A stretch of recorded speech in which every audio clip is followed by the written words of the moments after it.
সুপ্রিয় দর্শক, আজকে আমরা কথা বলবো, আড্ডা দেব আয়কর আইনজীবী ও কলামিস্ট রশিদ আহমেদ চৌধুরীর সাথে। রশিদ আহমেদ চৌধুরীর জন্ম হচ্ছে দ্বীপাঞ্চল এলাকায় মহেশখালীতে। তিনি উত্তাল সমুদ্রের মাঝখানে বড় হয়েছেন। আজকে আমরা ওনার ছোটবেলার জীবনের গল্প শুনব।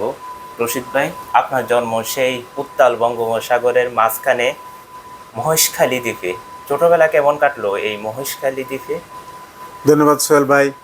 আপনি অত্যন্ত একটা গুরুত্বপূর্ণ বিষয়, আমার জীবনের একটা খুব গুরুত্বপূর্ণ একটা বিষয় চ্যাপ্টার নিয়ে আমাকে প্রশ্ন করেছেন। আপনাকে সুন্দর প্রশ্নের জন্য আমি ধন্যবাদ জানাচ্ছি। আসলে মহেশখালী একটা দ্বীপ, ঠিক বলছেন আপনি। বর্তমানে কিন্তু এটা আর এখন দ্বীপ নেই। আমাদের সময়ে এটা দ্বীপ ছিল, যোগাযোগ বিচ্ছিন্ন একটা এলাকা ছিল। আমাদেরকে অনেক কষ্টে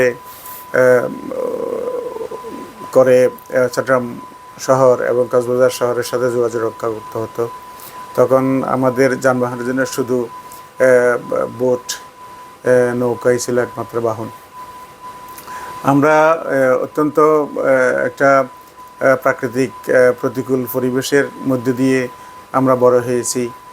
যেহেতু বঙ্গোপসাগরের অত্যন্ত নিকটেই মাতারবাড়ি দ্বীপ, অত্যন্ত একটা সাগরের বিপদসংকুল অবস্থানের মাঝেই এই দ্বীপের অবস্থান। আমরা প্রতি মুহূর্তেই প্রকৃতির সাথে সংগ্রাম করে আমরা জীবনকে এগিয়ে নিয়ে গিয়েছি। আমরা প্রাকৃতিক যে পরিবেশ, প্রকৃতির যে লীলাখেলা, সমুদ্র, নদী, এগুলোর মধ্যে দিয়ে আমাদের জীবন অতিবাহিত হয়েছে। আমাদের শৈশব কৈশোর কাল আমরা অতিবাহিত করেছি।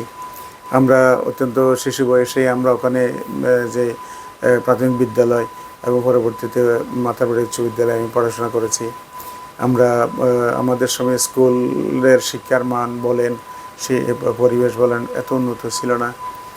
তবু এই প্রতিকূল, এই অনুন্নত পরিবেশের মধ্যে দিয়ে আমরা কঠোর পরিশ্রমের মধ্যে দিয়ে, আমরা অধ্যবসায়ের মধ্যে দিয়ে আমরা পড়াশোনা করেছি এবং প্রাথমিক বিদ্যালয় থেকে এসএসসি পর্যন্ত আমরা প্রতিটি ক্লাসে আমি মেধার স্বাক্ষর রেখেছি, কঠোর পরিশ্রমের স্বাক্ষর রেখেছি। আমি অত্যন্ত ভালো রেজাল্ট করি। 1977 সালে মাতারবাড়ি উচ্চ বিদ্যালয় থেকে আমি এসএসসি পরীক্ষায় অত্যন্ত ভালো রেজাল্ট করে উত্তীর্ণ হই এবং ওখানেই আমি বড় হয়েছি। ওখানকার যে পরিবেশ, গ্রামীণ যে পরিবেশ, নদীতে আমরা সাঁতার কাটতাম, সমুদ্রে আমরা মাছ ধরতাম, আমরা ধান ক্ষেত ছিল, লবণের মাঠ ছিল এবং নদীতে ফিশিংয়ের গেট ছিল। এই পরিবেশের মধ্যে দিয়ে আমরা মূলত প্রাকৃতিক সৌন্দর্যে ঘেরা ছিল, প্রাকৃতিক সৌন্দর্য ছিল এবং মহেশখালী দেশের একমাত্র পাহাড়ি দ্বীপ বলা হয়। পাহাড়ি দ্বীপ, রাইট। পাহাড়ি দ্বীপ অবশ্যই পাহাড়ি দ্বীপ হলেও কিন্তু বোঝা যায় না যে আপনি যখন মহেশখালীতে ঢুকবেন, তা যখন দেখবেন যে এটা একটা পাহাড়ি দ্বীপ, এটা বোঝা যায় না। কেন বোঝা যায় না? আমরা সন্দ্বীপে যেমন সন্দ্বীপের ভিতরে আমরা যখন ঢুকি তখন বোঝা যায় না সন্দ্বীপ যে একটা দ্বীপ। ঠিক তদ্রুপভাবে মহেশখালী, মাতারবাড়ি, এগুলি যে দ্বীপ, এগুলি যে বিচ্ছিন্ন একটা এলাকা, এটা বোঝা যায় না। কারণ ওখানকার নিজস্ব একটা সংস্কৃতি, নিজস্ব একটা জীবনধারা, নিজস্ব একটা লাইফস্টাইল ওখানে প্রতিষ্ঠিত হয়েছে।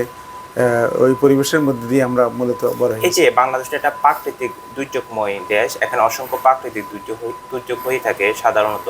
এই যে আপনি মহেশখালীর মানুষ ছিলেন, ওখানে আপনার জন্ম, এই যে প্রাকৃতিক দুর্যোগের সময় কোনো ভয়ভীতি পেতেন বা কোনো প্রাকৃতিক দুর্যোগের স্মৃতি মনে পড়ে? ধন্যবাদ সোহেল ভাই। আমরা আসলে প্রতি মুহূর্তে প্রকৃতির সাথে আন্দোলন সংগ্রাম করে বড় হয়েছি।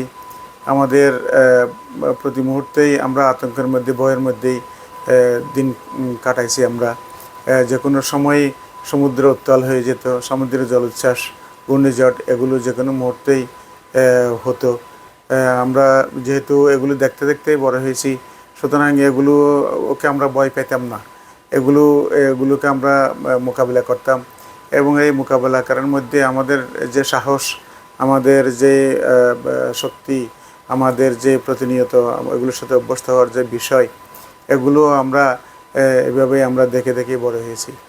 অনেকগুলো প্রাকৃতিক দুর্যোগ হয়েছে, অনেকগুলো দুঃখজনক স্মৃতি আমাদের আছে।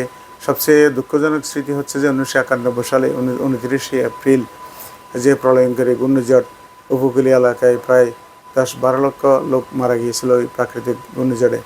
তখন আমাদের মহেশখালী মাতারবাড়ি ভীষণ আক্রান্ত হয় এবং অনেকগুলো লোকজন মারা যায়। আমার অনেকগুলো নিকটাত্মীয় মারা গেছে, তাদের ঘরবাড়ি, ফসল, তাদের সহায় সম্পত্তি সব সমুদ্রে বিলীন হয়ে গিয়েছিল। আসলে আমাদের চোখের সামনে মানুষ মারা যাওয়ার দৃশ্য আমরা দেখেছি, মানুষের ফসলি জমি নষ্ট হতে দেখেছি, মানুষ পানের বরজ নষ্ট হতে দেখেছি, মানুষের মাছের ঘের নষ্ট হতে আমরা দেখেছি এবং লক্ষ লক্ষ মানুষ আমাদের চোখের সামনেই মারা যেতে আমরা দেখেছি। সুতরাং এই স্মৃতিগুলো আমাদেরকে খুব কষ্ট দেয়, এই স্মৃতিগুলো আমাদেরকে খুব আচ্ছা, পীড়া দেয়। মহেশখালী তো আপনার পান, শুটকি, এরপরে লবণের জন্য অনেক বিখ্যাত আমরা জানি। এখন সেই পান চাষ আগের মতন হয় বা লবণ চাষ? ধন্যবাদ সোহেল ভাই। আসলে মহেশখালীর অর্থনীতির মূল উপাদান হচ্ছে যে পান এবং লবণ এবং কিছু আংশিক কিছু গাছ, বনজ গাছ। পান বরজ যেই অর্থকরী ফসল, এটা আপনি মহেশখালী না গেলে বুঝতে পারবেন না।